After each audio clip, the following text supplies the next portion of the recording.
Today we will like to discuss about electoral politics. Under this topic, it is the main question, that is why election? Election क्यों? तो प्रश्न उठता है कि election यानी चुनाव क्यों?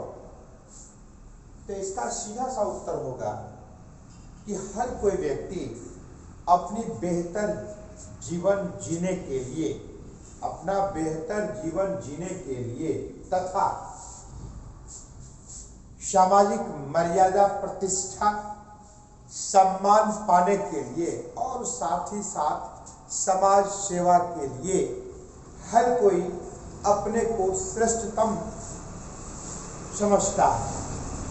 ऐसी स्थिति में समस्या आती है कि आपकी जब सभी उत्तम ही है इस दृष्टिकोण से, तो फिर क्या सबके सब रिप्रेजेंटेटिव होंगे? संभव नहीं है। तो इसीलिए कोई नहीं चाहता है कि बेहतर जीवन जिए, अपनी सामाजिक मर्यादा, प्रतिष्ठा और शान शौकत के साथ रहें। ऐसा कोई शायद ही होगा अभागा जो नहीं चाहेगा। इसका मतलब सबों की चाहत होती है। तो सब जब खड़े हो जाए, सब जब चाहेगा, तो संभव तो है नहीं, क्योंकि उसमें से किसी एक को ही क्षेत्र विशेष के लिए प्रतिनिधि चुने जाते हैं या होना आवश्यक होता है। तो इसीलिए यहाँ पर बेस्ट कैंडिडेट का चुनाव करना होता है कि among all who is more suitable, more honest, more dedicated to the community or the society or the nation, so people choose it.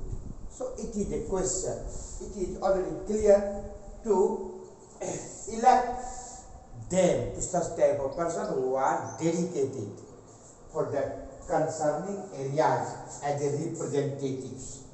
Okay? यानी चुनाव क्यों? इसलिए चुनाव क्योंकि हर कोई चाहता है कि हम ही उस क्षेत्र का उम्मीदवार बन जाए, उस क्षेत्र का प्रतिनिधि बन जाए। यही कारण है कि आम जन को इसका चुनाव करना पड़ता है। यदि एक ही व्यक्ति रहे खड़ा हो, तब तो चुनने की कोई समस्या ही नहीं है। वो निर्विरोध चुना जाएगा, बिना विरोध का, बिना ऑब्जेक्शन का। तो इसको निर्विरोध कहा जाता है। अब है कि election is the process of voting to choose someone. सबों में एक को अपने किसी क्षेत्र विशेष के लिए चुनना, और वो किसके द्वारा? तो वोटिंग सिस्टम से, वोटिंग के माध्यम से चुनना टू देयर पॉलिटिकल लीडर और रिप्रेजेंटेटिव इन द गवर्नमेंट। ठीक है, तो इसको हम लोग इलेक्शन के रूप में जानते हैं। और अब है कि इलेक्शन के प्रकार। वैसे तो कई प्रकार का इलेक्शन है, लेकिन उसके भिन्न भिन्न रूप को हम भिन्न भिन्न रूप में जानेंगे, प्रकार को। तो अब जो है इसके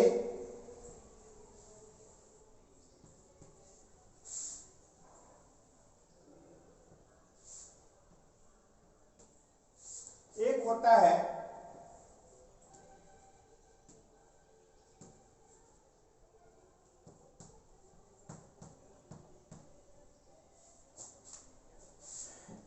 है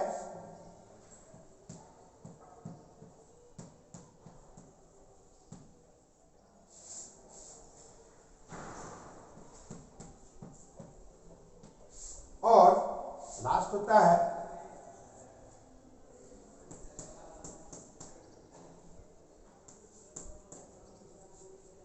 ठीक है। यानी कि इलेक्शन को हम तीन रूपों में जानते हैं सामान्यतया। जितने भी प्रकार का इलेक्शन होता है उसको हम इसी तीन श्रेणियों में रखते हैं। तो इसमें ये जो जनरल इलेक्शन है, इसको हम लोग कहते हैं आम चुनाव।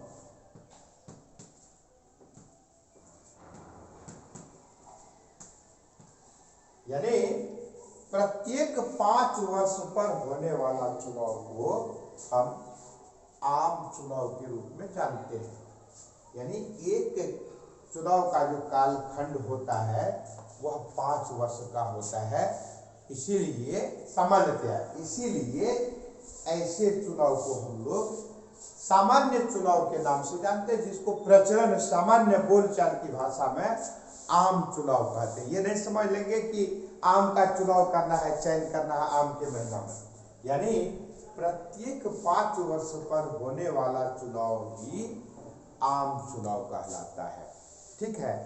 ये जो 1951 ईस्वी में 52 जो पहले बार चुनाव हुआ था, उस संपूर्ण देश के स्तर पर चुनाव हुआ था। लेकिन बाद के कालखंड में विभिन्न राज्यों की सरकार के लिए जो चुनाव किया गया था, तो ये अपना देश तो बहुत व्यापक है, बहुत बड़ा है, तो विभिन्न क्षेत्रों में बटा हुआ, विभिन्न राज्यों में बटा हुआ है। तो हर एक स्थान विशेष, क्षेत्र विशेष, राज्य विशेष की परिस्थितियां, भौगोलिक परिदृश्य, समस्याएं, वो प्राकृतिक संसाधन अलग अलग ढंग का है। तो परिस्थिति ऐसी आई कि बाद के कालखंड में क्रमशः कुछ ऐसे राज्य हुए जिसको बीच में चुनाव कराना पड़ा, फिर कुछ ऐसे राज्य हुए तो जिसको पहले चुनाव कराना पड़ा, जिसके कारण ये सब तालमेल यानी चुनाव का जो था पूरे देश में एक साथ कराने का, वो उसमें अंतर आ गया। अब जिस राज्य में मान लीजिए मध्यावधि चुनाव हो गया, तो फिर उसका कालखंड अलग हो जाता है 5 वर्ष का। फिर आम चुनाव हुआ, उसका कालखंड अलग होता है। तो इस प्रकार से क्या हुआ कि देखा गया कि क्रमशः संपूर्ण राष्ट्र में एक साथ स्टेट असेंबली इलेक्शन वगैरह में अंतर आ गया। कई बार आप लोग देखते सुनते होंगे कि कुछ खास राज्यों में चुनाव हो रहा है, कभी बात सुनते होंगे फलना राज्य में चुनाव हो रहा है, इसीलिए क्योंकि वो समय क्रमशः बदलता चला गया। तो आज हम लोग इस पर चर्चा करते हैं कि ये आम चुनाव पहले, फिर मध्यावधि चुनाव और फिर बाई इलेक्शन। तो आम चुनाव जो है प्रत्येक 5 वर्ष पर होने वाला चुनाव आम चुनाव होता है, जो कि ऑलरेडी टर्म को पूरा करने के बाद, एक कालखंड को पूरा करने के बाद दूसरे कालखंड के लिए जो चुनाव होता है सामान्यतया यही आम चुनाव है। दूसरा होता है कि ये देख लीजिए बाई इलेक्शन। बाई इलेक्शन को कहते हैं हम लोग हिंदी में उपचुनाव।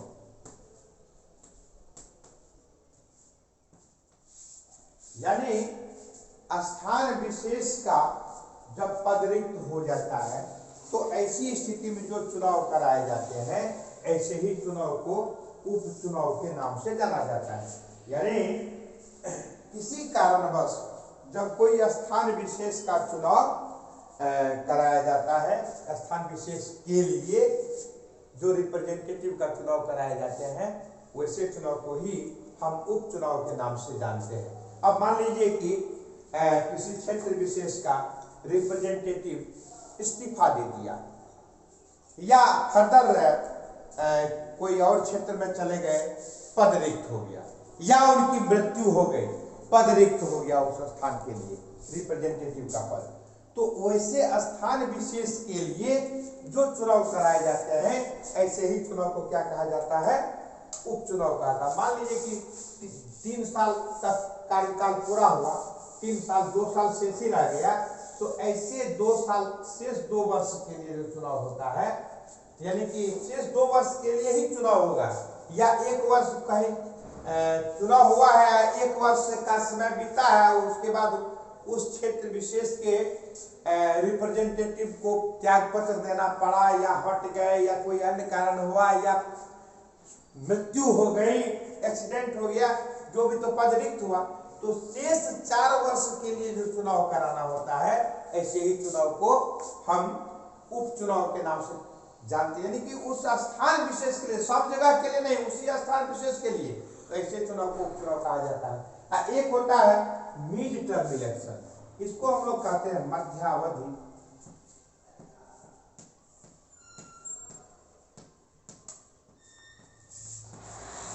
मध्यावधि चुनाव यानी जब कार्यकाल जो प्राय 5 वर्ष के लिए सामान्यतया होता है, एक कार्यकाल जो सरकार का होता है 5 वर्ष के लिए होता है, वो उस कार्यकाल को पूरा करने से पहले सरकार गिर जाती है। सरकार कैसे गिरती है? जब वो अल्पमत पाती है। तो जब अल्पमत पाती है तो सेकंड भर भी, मिनट भर भी रुकना असंभव है, तुरंत चुनाव कराए जाते हैं। तो उस कालखंड में माना कि इसका 2015 से 20 का काल 2020 का कार्यकाल रहा निर्धारित है। इसके लिए चुनाव हुआ, सरकार बनी और संयोग से 2017 ईस्वी में ही सरकार गिर गई। क्यों गिरी?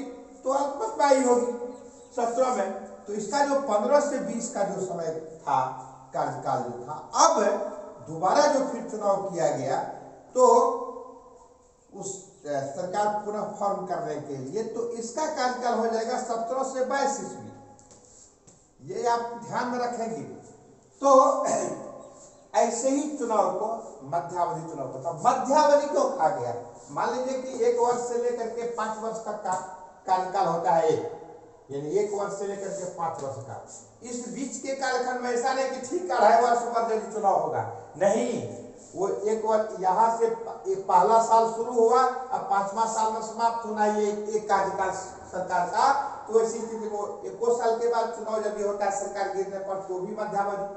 2 साल पर होगा तैयो मध्यावधि, 3 साल पर होगा तैयो मध्यावधि, 4 साल का होगा तैयो, यानी तो भी मध्यावधि। इट मीन्स क्या हुआ कि 1 साल पहले चुनाव हुआ, सरकार बनी और स्टार्ट हुआ, कार्य करना शुरू की, तो यहां से यहां के बीच का कालखंड जो है, तो इसी 1 साल के बाद यदि चुनाव कराना पड़ता है, 2 साल के बाद कराना होता है, 3 सालों के बाद कराना पड़ता है, 3.5 साल के बाद कराना पड़ता है, यदि सरकार गिर जाती है। तो ऐसे व्यवस्था में, ऐसी परिस्थिति में जो चुनाव होता है ऐसे ही चुनाव को मध्य, तो इस यहां से लेकर के यहां से भी इसके बीच के कालखंड पे ही कहीं पर सरकार गिरी है। सरकार फिर से चुनाव कराना है सरकार बनाने के लिए, इसीलिए इसे मध्यावधि चुनाव कहा जाता है, मिड टर्म इलेक्शन कहा जाता है। तो आज की कक्षा में इतना ही, शेष अगले दिन चर्चा करेंगे। धन्यवाद।